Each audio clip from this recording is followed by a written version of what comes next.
Hello, YouTubers, and welcome to Level-Headed News. This is your host, Brenda. Got a dozen articles for you, and all the URLs are in the description of the video for your convenience. Conservative Tribune, and it says, Kim Jong-un holds live fire drill. U.S. responds with nuclear-powered sub. Reportedly conducted a live fire drill that involved up to 400 artillery pieces on Tuesday. The U.S. parked a powerful weapon in coastal waters near the rogue nation.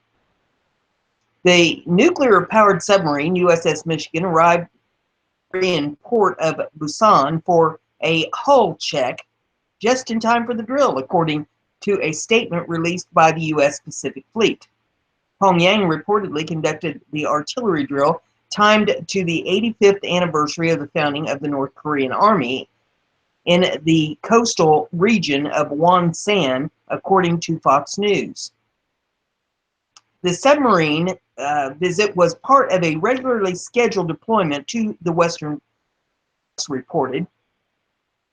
U.S. Navy ships and submarines routinely make port calls in a variety of locations. Lieutenant Commander Matt Knight told Fox, adding that he could not commit on any further details about the mission.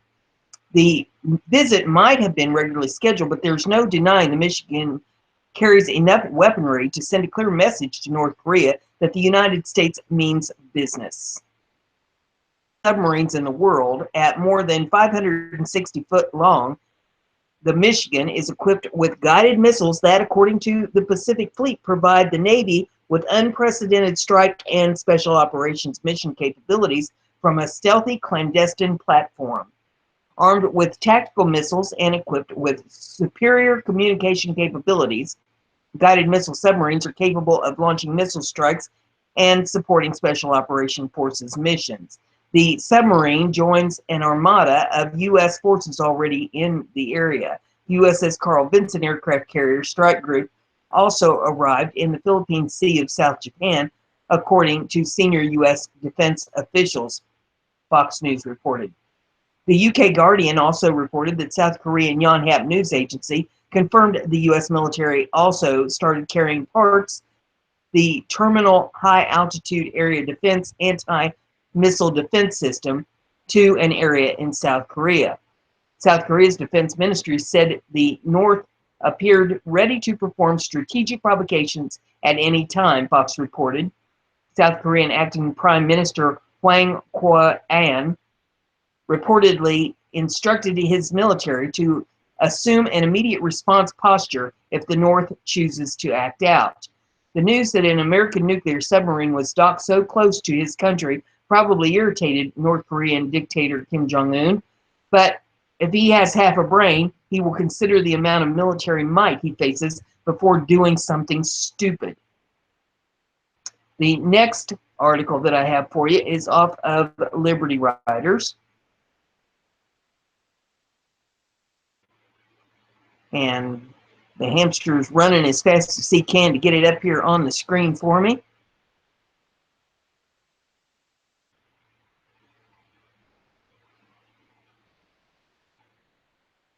And it's beginning to pop up here. Here we go. Right after threatening to nuke America, North Korea's darkest secret was revealed. Earlier today, the leader of North Korea threatened to send 5 million nuclear bombs carried by children at the United States and South Korea. It may sound scary, but it turns out North Korea has been hiding something massive from the public. Former Army intelligence officer Michael Pregent noticed something very strange about the videos of Kim Jong-un's new weapons. And there is a quote here. It says, Officer Pregent said most of the weapons North Korea shows are just toys. He told Fox News this was more about sending a message than being combat effective. There is no way they could really have thought they would get away with this. Pregent said that the grenade launchers are just faulty attachments. Their AK-47s are lacking any real ammo, and their commando gear is about as real as the Tooth Fairy.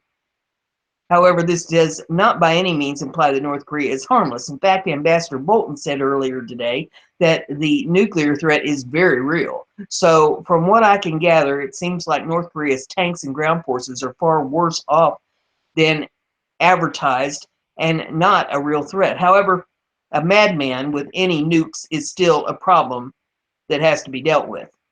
How the Kim family was allowed to research and build a nuclear arsenal for decades now is beyond me. What I do know is we need Trump and Mattis to end this once and for all. And then it says here, help expose the truth behind the fakers out in North Korea and let the world see their weapons. We can help Trump with psychological warfare. The next article that I have for you is off of Western Journalism. It says DHS launches new program for victims of crimes committed by illegals. There's nothing but goodness in what we're doing today. Homeland Security Secretary John Kelly announced Wednesday that under the Trump administration, the victims of crimes committed by illegal immigrants will have the support of the Department of Homeland Security via a new Victims of Immigration Crime Engagement Office operated by Immigration and Customs Enforcement. An executive order signed by President Donald Trump provided for the launch of the program. All crime is terrible, but these victims are unique and often too ignored, Kelly said. They are casualties of crimes that should never have taken place because the people who victimize them oftentimes should not have been in the country in the first place. There is nothing but goodness in what we're trying to do today, said Kelly, who announced the new program as family members of those murdered by illegal immigrants joined him. My heart goes out to you. I do understand what you've been through, added Kelly, who lost a son who was serving in Afghanistan. Kelly said the new support for victims are long overdue.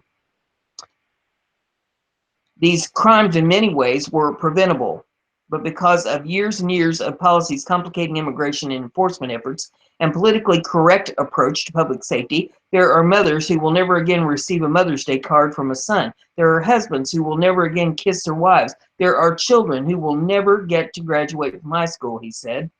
These victims of illegal aliens aren't data points. They're people. And they and their families deserve to be treated fairly. While we can never fully heal them, we can give them a voice, he added. Kelly outlined the objectives of Voice, including a victim-centered approach to support victims and their families, along with promoting awareness of available services for crime victims.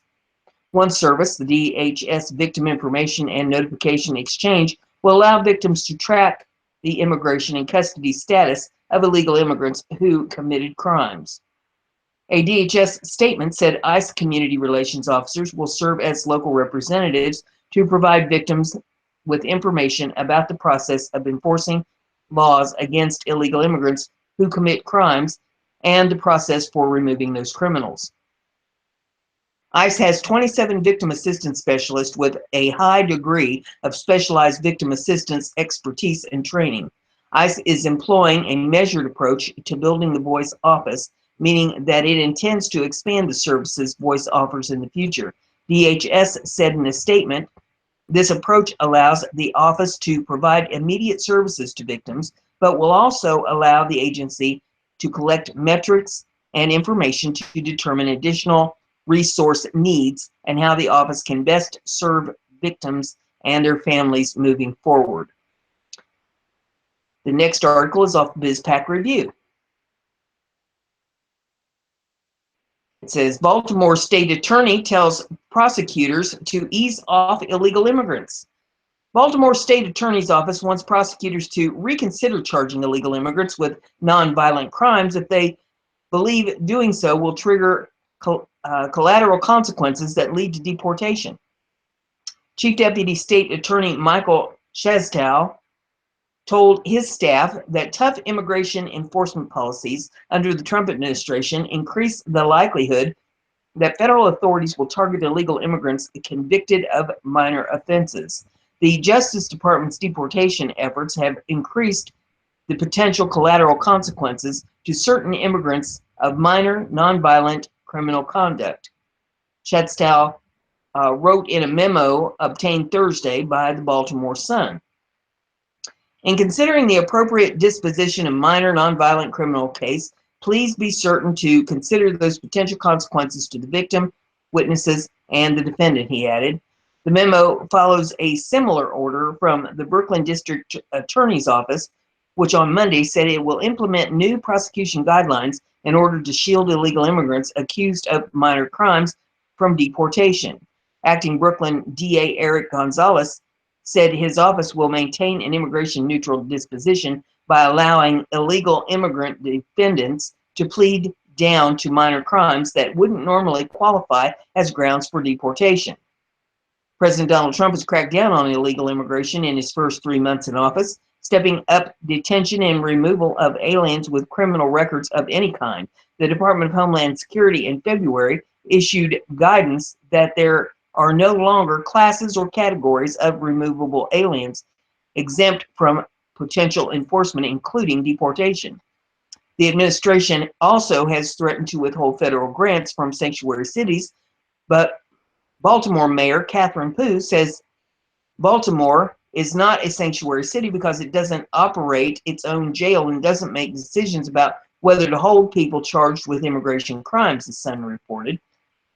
Baltimore was not among the group of 8 cities the Justice Department said could face funding cuts because of their lack of cooperation with immigration authorities. The state attorney memo comes as Baltimore suffers through its worst wave of violence in 20 years. The city has already racked up 101 murders, a 30% increase from the same time period a year ago. The last time Baltimore had 100 murders before the end of April was in 1998. Pugh said Wednesday that she has asked the FBI for additional agents to help an understaffed Baltimore Police Department get a grip on the runaway violence. The next article, headlines, it says congressmen want interest payments to count in budget planning. U.S. Senator Steve Daines, Republican of Montana, and U.S. Representative Dave Brat, Republican of Virginia, sponsored legislation on Tuesday that requires Congress to account for interest cost associated with borrowed funds for legislative spending in its budget planning.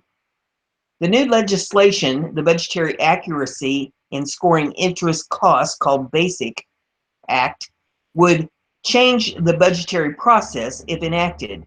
It mandates that interest rates be accounted for by analysis by the Congressional Budget Office and Joint Committee on Taxation, which the budgetary process currently does not account for. In other words, congressional spending estimates for programs passed by legislature are less than their true cost.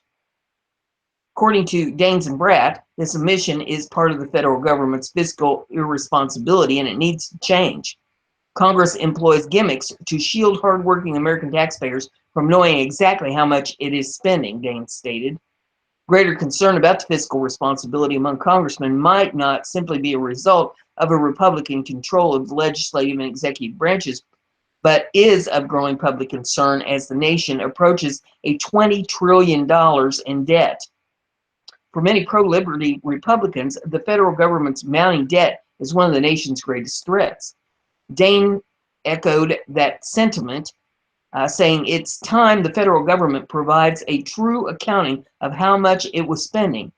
It's our kids and grandkids who will have to bear the burden of the debt made possible by years of fiscal mismanagement. Although Congress does require the Congressional Budget Office, or the CBO, and the Joint Committee on Taxation, called the JCT, to provide a financial review of legislative proposals as mandated by the Congressional Budget Act of 1974. Those analytics do not account for the interest accumulation. Interest on the national debt alone is expected to reach $768 over the next decade. And I'm pretty sure that they mean billions. I think they left that word out of there. The congressional budgetary process is under scrutiny once again as the threat of a government shutdown looms, opening up the possibility of passage for legislation such as the BASIC Act. Co-sponsors of the legislation, such as U.S. Senators Rand Paul, Republican of Kentucky, and Mike Lee, Republican of Utah, have criticized the budgetary process and have pushed back when their fellow Republicans, including President Trump, propose spending increases. Do you keep it open and borrow $1 million a minute, or do you use the leverage of a deadline and say only pass spending bills that have reform? So I'm in the latter category. If there's no reform, I'm not voting for anybody, Paul said on the Laura Ingraham show on Thursday. This week, Trump dropped the demand of funding for a U.S.-Mexican border wall in hopes of avoiding a government shutdown. Cost estimates for the wall span from a few $billion to tens of billions of dollars, with the Cato Institute calculating an approximate $43.8 billion total. Trump has even suggested that a 20% tariff be levied on Mexican goods, costs that would ultimately land on consumers and not Mexico. The next article is off of Liberty Headlines. Trump can end Obamacare by stopping insurance subsidies. Washington, D.C. InfoWars reports President Trump can put an end to Obamacare on his own without requiring Congress to take any action at all. How's that possible? All President Trump must do to repeal Obamacare is sign an executive order instructing the Solicitor General to withdraw the Obama administration's appeal in the federal district court case, U.S. House of Representatives versus Burwell. The result will be to immediately defund the lower income insurance company subsidies being paid by the federal government under Section 1402 of the Affordable Care Act, causing Obamacare to collapse almost immediately. The point is Congress never funded any taxpayer funds to pay the low-income insurance subsidies that are the heart of making the ACA work. What is at issue is Section 1402 of the ACA, a section written to provide federal subsidies to insurance companies for insurance purchase on state insurance exchanges to cover the difference between the capped maximum a low-income purchaser could be expected to pay and the amount the insurance costs. Without funds provided by Congress to pay the low-income insurance subsidies under 1402, Obamacare collapses almost immediately. And I'd like to know why that hasn't been accomplished. The next one we have here is off of Liberty Headlines. It says GOP leaders move forward with Obamacare repeal after gaining conservative backing. This originally came from the Daily Signal. It says for Republicans in Congress, the path to repealing and replacing Obamacare could be made more difficult by less conservative members who say a revised proposal would cause health insurance premiums to swell for sick patients. GOP leaders were prepared to put a bill dismantling the health care law before lawmakers for a vote by Saturday, President Donald Trump's 100th day in Congress. But some Republicans remain wary of the new proposal, with as many as 27 lawmakers opposed to or leaning against the bill, according to the Huffington Post. Republican leaders are working to persuade the centrist flank of the conference to back the amended proposal called the American Health Care Act. Republicans' efforts to pass a bill repealing and replacing Obamacare were revived earlier this week after two leaders from the party's centrist and conservative wings released a compromised amendment. The amendment, crafted by Tuesday Group co-chairman Tom MacArthur, Republican of New Jersey, and House Freedom Caucus Chairman Mark Meadows, Republican of North Carolina, would give states the option to pursue waivers to opt out of Obamacare's regulations. Conservatives pointed to the regulations, specifically one that mandated the services plans have to cover, and a second that prevented insurers from charging sick customers more as the reason for rising health insurance premiums. The so-called MacArthur Amendment aimed to unite Republican lawmakers behind the bill. And indeed, the revision swayed some conservatives who initially opposed the legislation. On Wednesday, the Conservative Freedom Caucus announced its support for the revised health care bill called the American Health Care Act. For the group to take an official position on legislation, 80% of its members must be in agreement. Next article is off of Conservative Tribune. It says, bill to gut Obamacare might become law in May. Failure by President Donald Trump and House Republicans to agree on repealing Obamacare was one of the biggest setbacks of the president's first 100 days in office. But a leader of the House Conservatives said this week he expects a bill to repeal most aspects of Obamacare by the end of May. In an exclusive interview with Breitbart News, Representative Mark Meadows, the North Carolina Republican who heads the House Freedom Caucus, said in agreement he negotiated with New Jersey Representative Tom MacArthur would allow states to waive some key provisions in former President Barack Obama's signature plan, and that must be giving Obama nightmares. The MacArthur Amendment would allow states to eliminate Obamacare's community rating system, which prohibits health insurers from pricing health care plans based on age, gender, or health status. However, the states that repeal Obamacare's community rating rules would have to join a federal high-risk pool or establish a local high-risk pool to obtain the waiver. The new bill also includes a compromise on Obamacare essential health benefits. Basically, a mandate that requires insurance plans to cover certain medical conditions and something conservative were determined. Gee whiz. Let me try that whole line again. Basically, a mandate that requires insurance plans to cover certain medical conditions and something conservatives were determined to get rid of. There we go. Under the new bill, according to Breitbart, the essential benefits would stay, but states would be allowed to waive them if they could prove that by doing so, they would lower premiums, increase the number of those insured, or advance another benefit to the public interest in the state. I think the waiver, while not a perfect solution, does provide an option to find common ground between more moderate and conservative elements of the Republican conference, Meadows said. The agreement will mean the end of Obamacare in many respects, Meadows said in a statement issued on behalf of the House Freedom Caucus.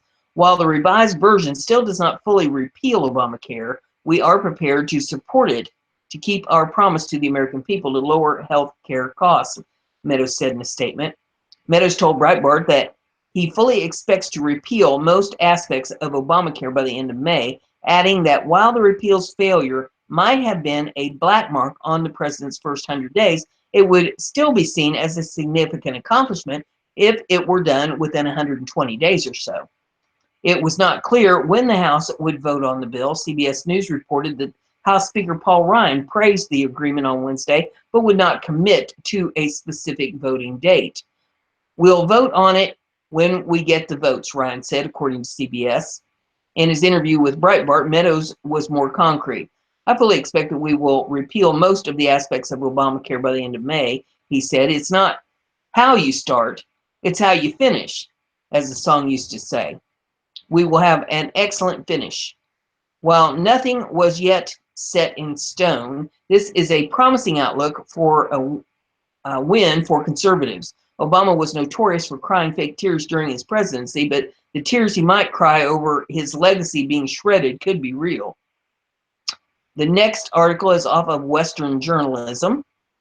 It says Ivanka Trump creating global fund to boost female entrepreneurship worldwide, an enormous untapped resource. Ivanka Trump, who has championed the role of women in the American workforce, is now working to increase female entrepreneurs around the world by creating a fund managed by the World Bank to support women starting their own businesses. The statistics and results prove that when you invest in women and girls, it benefits both development and developing economies, Ivanka Trump told Axios. Women are an enormous untapped resource critical to the growth of all countries. The fund, which would supply growth capital and working capital to small and medium-sized businesses, will be supported by donations from several countries. Canada, which earlier this year partnered with Ivanka Trump and President Donald Trump to create the United States-Canada Council for the advancement of women business leaders, female entrepreneurs, is listed among the nations supporting the project. Axios reported that the president supports Ivanka Trump's proposal. In order to create economic growth and well-paying jobs, we must assure the economy is a place where women can work and thrive, the president said in February when the U.S. Joint Canada Project was unveiled. Ivanka Trump said there is a need to address the unique challenges that entrepreneurs, women in the workforce, female small business owners are confronted with each and every day. And as we think how we level the playing field for this generation and for the next. World Bank Group President Jim Yong Kim said Ivanka Trump offered their thoughts about the project to boost female entrepreneurship in an op-ed published in the Financial Times. Only 55% of women participate in the paid labor force globally, and they continue to be an untapped source of growth, they wrote. The evidence is overwhelming that supporting women's economic participation has enormous dividends for families, communities, and whole economies. Closing gender gaps makes sense at the macroeconomic level and also at the company level. Research shows a correlation between the number of women on the boards and higher corporate profits. Beyond the economic impact, studies show that women tend to allocate more of their income to food, healthcare, and education. In short, goods that benefit their children and have multiplier effects for generation, the op-ed said. Yet, despite overwhelming evidence of the benefits of investing in female entrepreneurs and women in the workplace, progress has stalled, they wrote.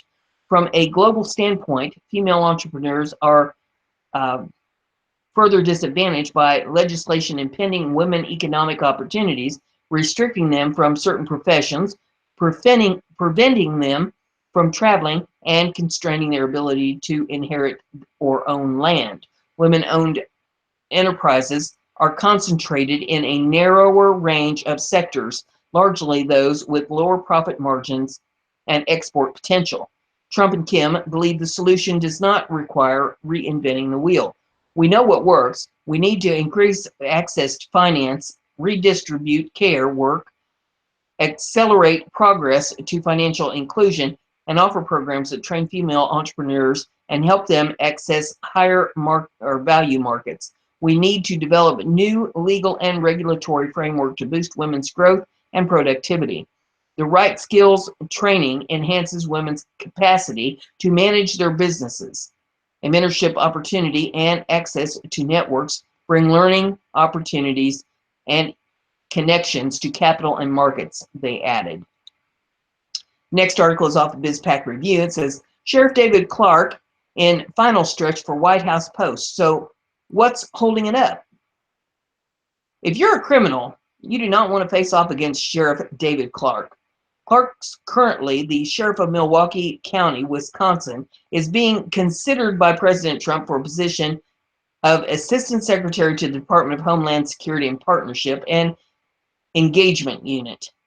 Job duties include coordinating outreach between law enforcement and tribal officials. The job does not require Senate confirmation, but an appointment could take more than a month. It wouldn't be for a while, a source told the Milwaukee Journal-Sentinel. Nothing's imminent. Insiders said the Trump administration recently completed a background check on Clark. If chosen, Sheriff Clark would start the DHS job right away. It's a good fit for the tough-talking former patrol commander who was appointed sheriff in 2002.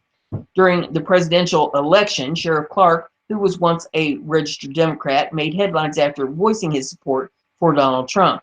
Clark even spoke at the Republican National Convention last summer, where he slammed the militant anti-police Black Lives Matter as a terrorist movement and a hate group.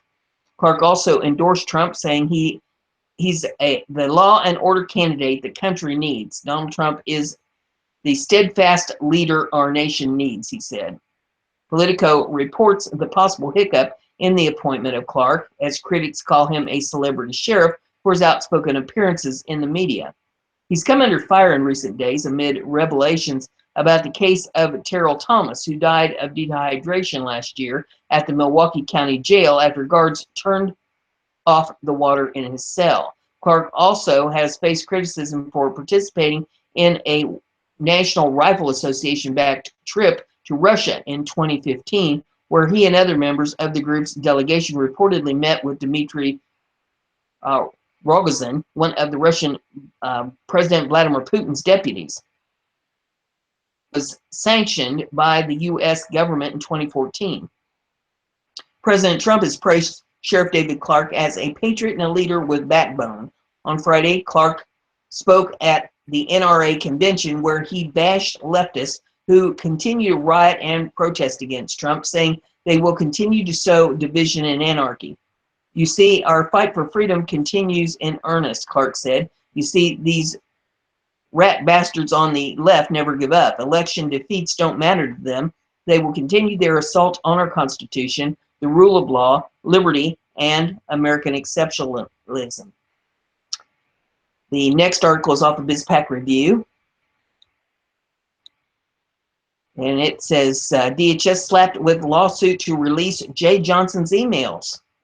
Judicial Watch is suing the Department of Homeland Security, DHS, for emails former Secretary Jeh Johnson and 3 other top agency officials sent or received from personal email accounts, the nonprofit government watchdog group announced on Friday.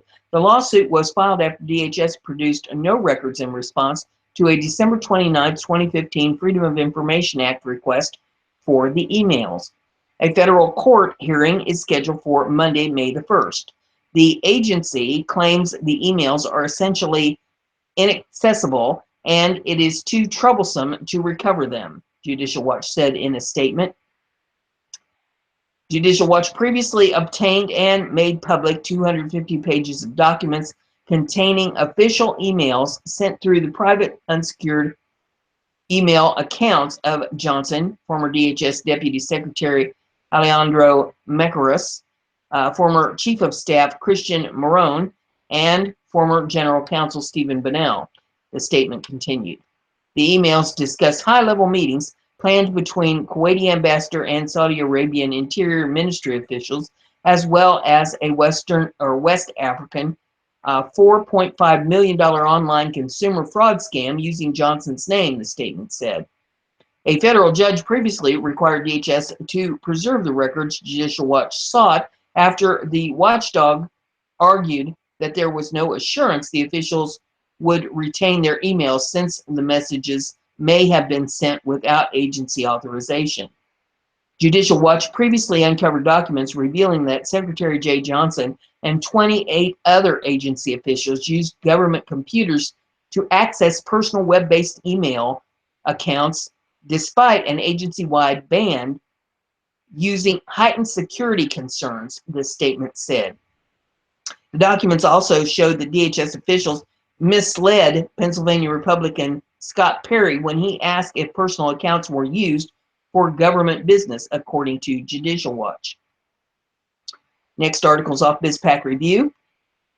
It says, President Trump to thunderous NRA crowd, 8-year assault on Second Amendment is over. President Donald Trump vowed NRA members today by promising from the podium that Obama's 8-year assault on your Second Amendment freedoms has come to an end. Trump has become only the second U.S. president to address the annual meeting of the National Rifle Association, called the NRA, since Ronald Reagan appeared only weeks after he was shot by John Hinckley Jr. in 1981.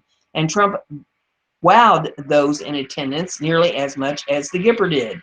As his 100th day in office approaches, Trump appeared at the NRA convention to reaffirm his support of the Second Amendment to the U.S. Constitution, Fox Insider reported.